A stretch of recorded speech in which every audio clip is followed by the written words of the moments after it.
طاہر اسلم گورا کا ناول رنگ محل۔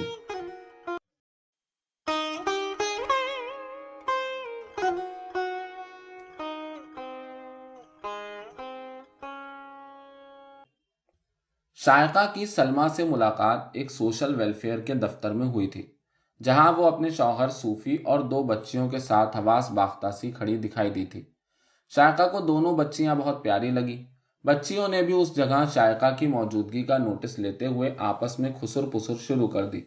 بچیوں کو اپنی طرف متوجہ دیکھ کر شائقہ اٹھ کر قریب گئی اور اپنا نام بتاتے ہوئے سلمیٰ سے متعارف ہوئی۔ بچیاں کسی اپنے ہم وطن چہرے کو اپنے قریب دیکھ کر چہک سی اٹھی تھیں۔ شائقہ کو معلوم ہوا کہ یہ خاندان چند ماہ قبل لاہور سے امیگریشن حاصل کر کے لمبے چوڑے خواب لے کر کینیڈا پہنچا تھا۔ شوہر کا خیال تھا کہ اس کو اس کے انجینئرنگ کے شعبے میں ہی کوئی اچھی ملازمت مل جائے گی۔ بیوی کا خیال تھا کہ بچیوں کے تھوڑا بڑا ہو جانے پر وہ یہاں نرسنگ کا کورس کر لے گی، مگر کچھ بھی نہ ہوا۔ ایک تو ہم کسی کو بھی نہ جانتے تھے، اور دوسرا کینیڈا میں ملازمت کے حوالے سے جتنی معلومات ہم پاکستان سے ساتھ لائے تھے وہ سب کی سب بیکار نکلیں۔ سلمیٰ نے پہلی ملاقات میں ہی شائقہ کو یہ بھی بتایا کہ اب اس کا شوہر کوئی بھی محنت مزدوری کرنے کو تیار ہے، مگر کسی قسم کا کام نہیں مل رہا۔ ٹیکسی کا لائسنس لینے کے لیے کئی سال کی ویٹنگ لسٹ ہے۔ پیزا ڈیلیوری کے لیے پرانی کار خریدنے کو پیسے نہیں رہے۔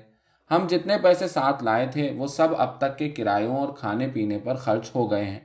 بالآخر نوبت ویلفیئر لینے کی آ پہنچی ہے۔ شائقہ کو یہ سن کر ان پر ترس سا آیا، پھر حوصلہ دیتے ہوئے کہنے لگی، غم نہ کرو، یہ صرف تمہاری کہانی نہیں، بہت سے نئے امیگرینٹس کا یہی حال ہے۔ شاید آپ ٹھیک کہتی ہیں، اب تو میں بھی کئی ایسے پاکستانیوں سے مل چکی ہوں، بہت سوں کا ہمارے جیسا ہی حال ہے۔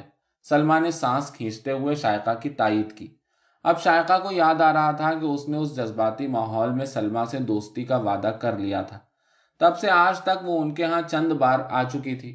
اسے سلمیٰ کی معصوم بیٹیاں بہت پیاری لگتی تھیں، اگرچہ آج انہوں نے غیر ضروری طور پر رونے دھونے کا ناٹک کر کے اسے بہت بور کیا تھا، لیکن اب اسے ان کے سونے کے بعد ان پر ایک دم سے پیار آنے لگا۔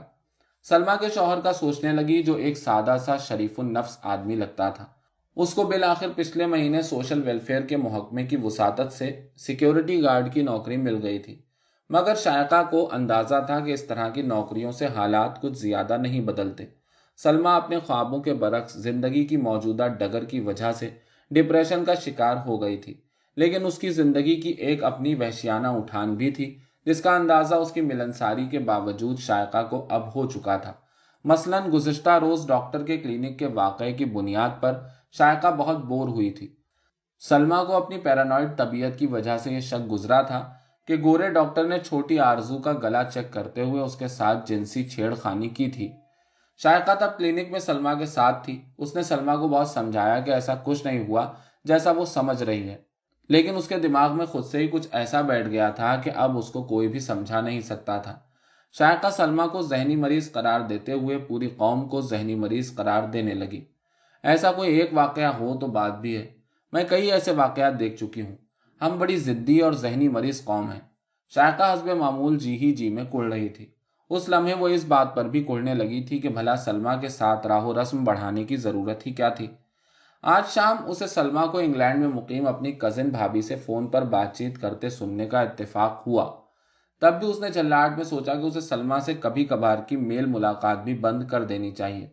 اس کے کانوں کو یقین نہیں آ رہا تھا کہ پاکستان کی ایک نام نہاد پڑھی لکھی لڑکی اس طرح کی فرسودہ باتیں بھی کر سکتی ہے، مگر شائقہ ملال کی کیفیت میں بہت سی اور پڑھی لکھی پاکستانی خواتین کو یاد کرنے لگی جن سے ملاقاتوں کے دوران شائقہ ایسے ہی ذہنی دھچکوں کا شکار ہوئی تھی۔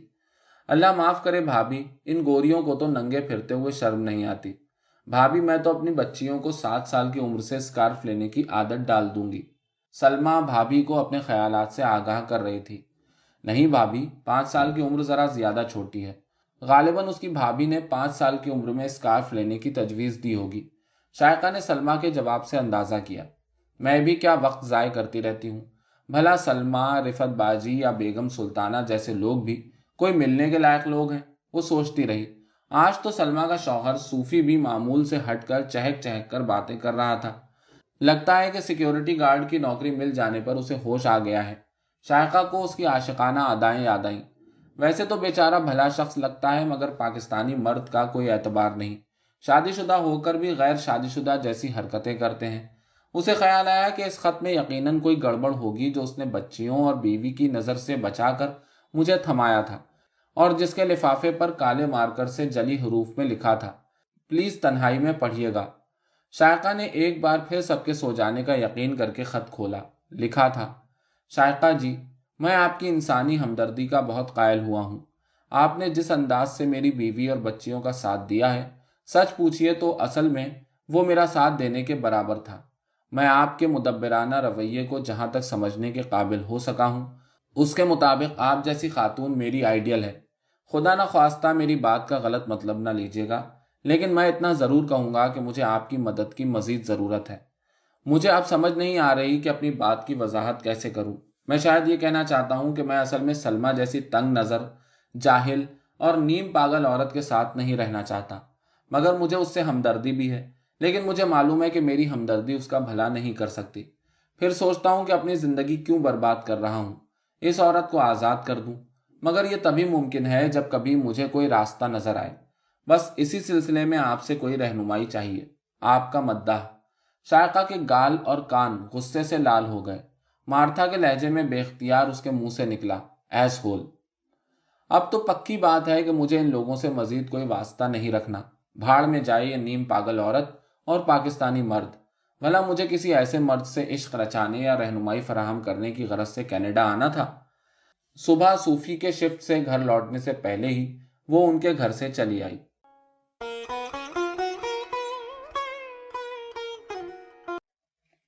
واپسی پر وہ سارا دن اپنے اپارٹمنٹ میں سوئی رہی۔ شام کو اس کی آنکھ کھلی تو وہ اس خط کے نتیجے میں پیدا ہونے والی بیزاری سے کافی حد تک باہر آ چکی تھی۔ شائقہ کو آج کل یہ خیال ستائے جا رہا تھا کہ وہ دن بدن اتنی آزاد خیال ہوتے چلے جانے کے باوجود کینیڈا میں کسی لڑکے سے دوستی اور جنسی تعلق استوار نہ کر سکی تھی۔ اس نے اپنے اپارٹمنٹ کے بیڈ روم کی کھڑکی سے نیچے سڑکوں پر رواں گاڑیوں کی قطاروں پر نگاہ دوڑائی۔ ایک طرف گاڑیوں کی پچھلی سرخ بتیاں نظر آتی تھیں اور دوسری طرف سامنے کی پیلی اور نیلی بتیوں کی قطاریں تھیں۔ شام کے ڈھلتے ہی تیز بارش نے شہر کو آ لیا تھا، جو گھنٹے بھر خوب برسنے کے بعد اب تھمی تھی۔ بارش کے پانی کی دھاریں ابھی بھی کھڑکی کے شیشوں پر جاری تھیں۔ شائقہ اور نجمہ حال ہی میں انڈیا بازار کے تہخانے کو چھوڑ کر اس اپارٹمنٹ میں منتقل ہوئی تھی۔ شائقہ 17ویں منزل سے شہر کی روشنیوں کو بھیگتے موسم کے کینوس پر پھیلے کافی دیر تک دیکھتی رہی، پھر وہ انگڑائی لے کر واپس بستر کو مڑی۔ قریب آدھ گھنٹہ مسلسل نیچے ٹکٹکی باندھے دیکھے چلے جانے کی وجہ سے اس کو جسم میں اکڑاؤ سا محسوس ہو رہا تھا۔ وہ انگڑائی لیتے ہوئے دھڑام سے اوندھے منہ بستر پر گر گئی۔ نرم فوم پر لیٹتے ہی اس کا جی چاہا کہ کاش وہ کسی مرد کے اوپر لیٹی ہوتی یا کوئی مرد پیچھے سے اس کے اوپر لیٹ جاتا۔ وہ اوندھی لیٹے لیٹے اپنے ہاتھوں کو پائجامے کے اندر لے گئی اور رانوں تک ہاتھ ملتے اپنی چھاتیوں کو فوم پر دبانے لگی۔ تھوڑی دیر اس کیفیت میں رہنے کے بعد وہ یوں تیزی سے کپڑے اتارنے لگی کہ جیسے کسی مرد کے ساتھ سیکس کرنے کی جلدی میں ہو۔ اپنے کپڑے اتارتے ہوئے شائقہ کو نجمہ کا ننگا بدن یاد آیا، جس کو اس نے ایک بار ایک جھلک کی طرح دیکھا تھا۔ اس نے کپڑے اتار دیے اور رضائی کے اندر گھس کر آنکھیں بند کر کے انگشت زنی کی مستی میں ڈوب گئی۔ وہ اپنے جسم کے انگ انگ کو یوں محسوس کر رہی تھی جیسے وہ کسی اور کا جسم ہو۔ اسی کیفیت میں ڈوبی وہ نجمہ کے بارے میں سوچنے لگی۔ جب نجمہ رات دیر گئے اپنے کام سے لوٹے گی تو میں اس کو اپنے ساتھ لیٹنے پر مائل کروں گی۔ جب وہ اپنی مستی کے عروج پر پہنچی تو اسے اس مردانہ جنسی کھلونے کا خیال آیا جو مرد کے آلۂ تناسل کی طرح ہوتا ہے اور جسے وائبریٹر کے نام سے اس نے ٹی وی کے ایک جنسی پروگرام میں دیکھا تھا۔ اس کھلونے کو دیکھتے ہوئے اسے ہنسی بھی آئی تھی۔ اب وہ اپنی خود لذتی پر عروج پر پہنچ کر اس تصور میں سسکیاں لے رہی تھی کہ جیسے وہ کھلونا اس کے منہ میں گھسا ہوا ہو۔ اسی کیفیت میں اس کی آنکھ لگ گئی۔ آنکھ کھلی تو سب سے پہلے اس کی نظر کلاک پر پڑی۔ رات کے 8:30 بجے کا وقت تھا۔ نجمہ اگلے 1 گھنٹے کے دوران پہنچنے والی ہوگی۔ اس نے نجمہ کو ہم جنسی پر آمادہ کرنے کے ارادے کو مضبوط کرنا شروع کر دیا۔ اس پر ٹھیک سے یہ واضح نہیں تھا کہ اسے کون سے اقدام سے آغاز کرنا ہے اور پھر نجمہ کا کیا رد عمل ہونا ہے۔ آخر نجمہ بھی میری طرح انسان ہے، اس کا بھی سیکس کے لیے جی چاہتا ہوگا۔ جہاں تک اسے پتا تھا نجمہ کا کوئی بوائے فرینڈ بھی نہیں تھا، اگرچہ ایک ساتھ ایک ہی گھر میں رہنے کے باوجود دونوں کی تفصیلی ملاقاتیں